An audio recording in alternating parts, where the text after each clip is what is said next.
Bonjour les amis, j'espère que vous allez bien.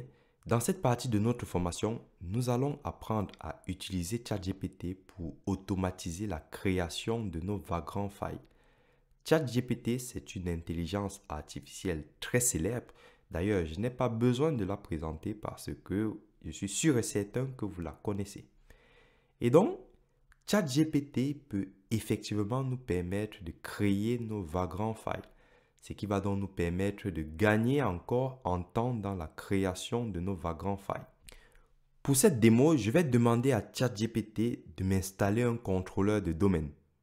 Pour installer un contrôleur de domaine, je dois bien sûr créer une machine virtuelle, installer Windows Server sur cette machine virtuelle, puis installer le rôle ADDS.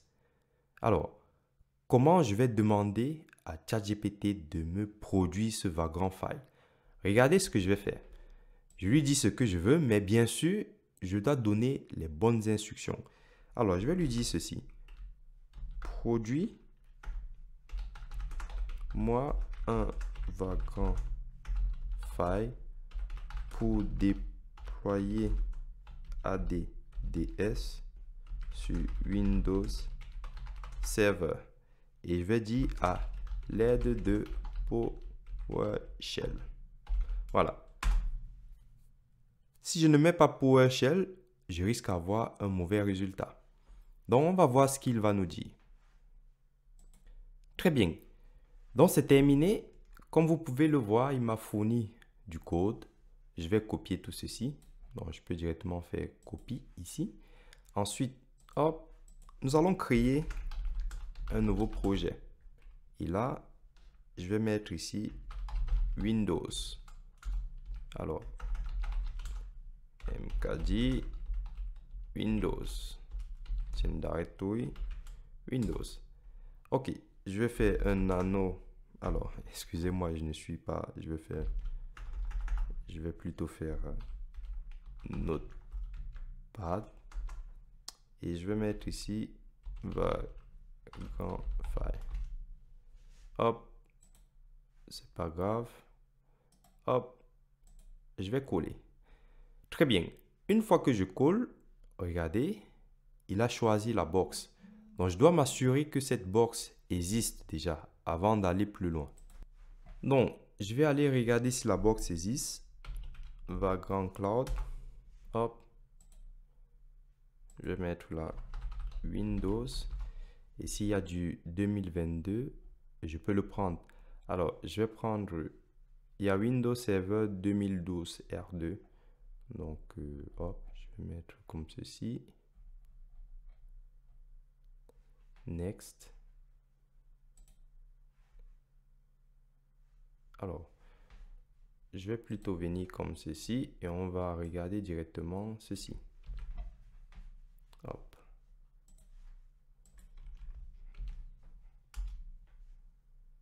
Alors, donc regardez, ça n'existe pas. Donc, faites quand même attention avec ça. Donc là, j'ai vu une box Windows Server 2022.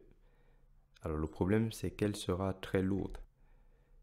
Et on remplace déjà ceci. Très bien. Ensuite, vous avez le réseau. Pour ma part, j'avais configuré le Private Network sur la plage 172.16.1. Et ici, je vais mettre 50. OK. Donc, à ce niveau, ça, c'est tout bon.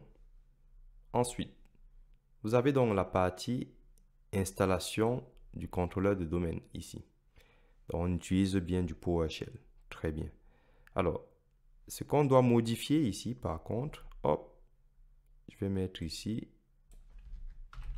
teach me more. Et j'ai vu le domaine quelque part. Hop, le domaine. On va mettre ici teachmemore.lan. Voilà. Donc, c'est bon. Hop, je sauvegarde. Je reviens ici. Hop, je fais ls. J'ai mon vagrant file. Donc, là, c'est en .txt. Je dois le renommer. Donc, je dois enlever l'extension. Très bien, l'extension a été retirée. Je fais un cat de vagrant file. Voilà. Ok, ensuite je fais mon Vagrant init pour initialiser ce répertoire. Et ensuite, je pourrais lancer un Vagrant hop. Ok. Donc, le Vagrant file existe déjà. Et du coup, je vais tout simplement faire un Vagrant hop. Voilà. Et on va patienter. S'il y a une erreur, je le saurai. Donc là, on commence par importer la box. Ça peut être un peu long parce que les Windows Server pèsent quand même. On verra combien fait ce Windows Server au niveau de la taille. Mais je pense que ça doit faire au moins ce 6 Go. Ok, le déploiement est terminé. La machine a redémarré. Donc, on a bien lancé notre script PowerShell.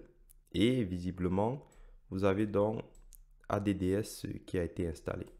Et avec, bien sûr, la configuration du domaine. Allons regarder si cela a fonctionné.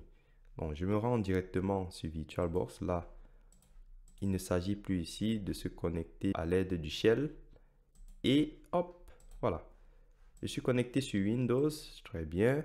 Alors, le déploiement n'a pas réellement trop duré, je peux vous rassurer, parce qu'il n'y a pas cette partie installation de Windows. Donc, tout est déjà packagé.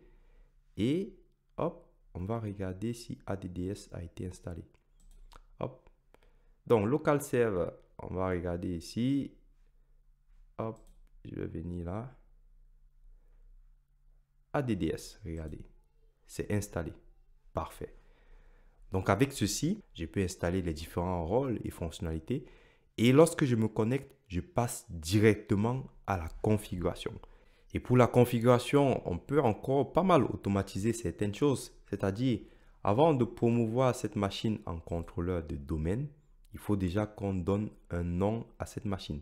Donc, vous avez ici le nom de la machine par défaut. Donc, ce n'est pas conforme. Hein. Si vous êtes en entreprise, ça, c'est pas conforme. On peut par exemple appeler cette machine SRV ADDS. Voilà. Et bien sûr, pensez aussi à configurer les adresses IP. Donc, tout ça se fait ou alors peut se faire ici sur VirtualBox. Donc, par exemple, ici, on aurait pu faire déjà VB comme ceci. Point, on va dire name égale à SRV AD comme ceci. Et bien sûr, pour le host name, c'est différent. Le host name, c'est à ce niveau. Donc, pour le host name, je mets ici, hop, config VM. Et ici, on va mettre host name. Et là, je dis donc que le host name, c'est égal à, hop, on va mettre ici SRV AD. Tout court. Voilà. On peut automatiser comme ceci. Ce qui fait en sorte qu'on n'a plus besoin de venir se connecter sur la machine. Donc ici, pour aller dans les paramètres et configurer le nom, enfin, les admins connaissent de quoi je parle. Avec ceci, vous avez donc une vision 360 sur tout ce que vous pouvez faire avec Vagrant. Vous pouvez donc constater que vous pouvez créer une machine virtuelle basée sur Windows et provisionner cette machine virtuelle en utilisant un shell PowerShell. Et bien sûr, on peut aussi utiliser Ansible, mais c'est un peu plus compliqué, mais c'est possible. Donc, je dis utiliser Ansible pour provisionner une machine Windows. Avec Linux, ça sera plus facile. Du moment où on peut lancer des lignes de commande, si vous avez besoin d'installer une application qui est basée sur un système Linux, il suffit juste de récupérer les lignes de commande pour installer l'application. Vous utilisez un provisionneur Shell ou alors vous utilisez un provisionneur Ansible pour installer votre application en même temps que vous créez la machine virtuelle. Avec Vagrant, vous allez donc gagner beaucoup de temps pour créer vos environnements de test, que vous soyez chez vous ou même en entreprise. Si bien sûr, Vagrant est autorisé en entreprise pour créer vos environnements de lab.